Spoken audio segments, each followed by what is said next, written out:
Hi everyone! Welcome back sa aking channel. For today's video, gusto ko rin share sa inyo kung paano tayo mag-transfer natin pera from Alipay to WeChat account natin. Kailangan guys, nakapag-register tayo both ng FPS or Fast Payment Services para makapag-transfer tayo. Kasi kung hindi tayo nakapag-register sa FPS, then hindi magiging successful ang ating transfer. Vice versa. So let's get started. Pinutin lang natin ang FPS. Dahil mag-transfer tayo ng pera from Alipay to WeChat. At ayan, piliin natin ang mobile number kasi every time na nag-register tayo dito sa WeChat or sa Alipay, ginagamit natin ang mobile number. Ayan, enter lang natin ang mobile number. At pagkatapos, i-default lang natin dito sa receiving account. Hanapin natin dito ang WeChat. Click natin to. Ayan, hanapin natin ang WeChat dito. Sa select bank e-wallet. So, ito na siya. Pinutin natin yan. Automatically, may input na yan.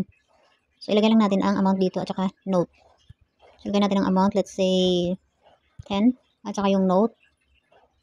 Bus fare. And then, i-confirm lang natin. Once na pindutan natin ang confirm, makikita mo na yan, ay nakalagay na confirm transfer. So, i-check mo muna yung mga information dito, kung tama siya, okay? So, ang gamit natin ngayon ay Alipay. At itatransfer na natin ito sa ating WeChat via FPS. So, pindutin natin confirm. Ayan, i-pay now na natin. Select. At syempre, enter na natin ang payment password natin.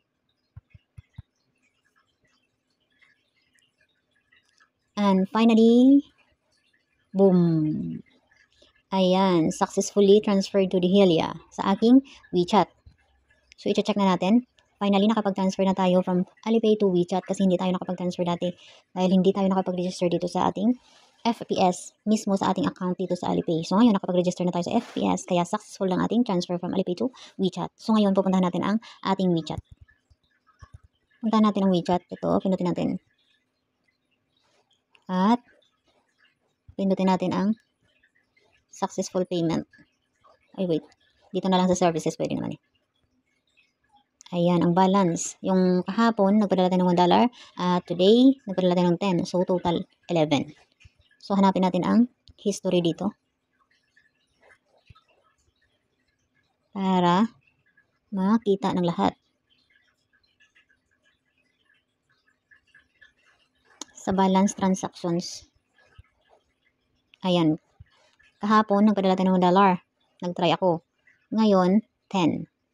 So, finally, nakapag-transfer na tayo.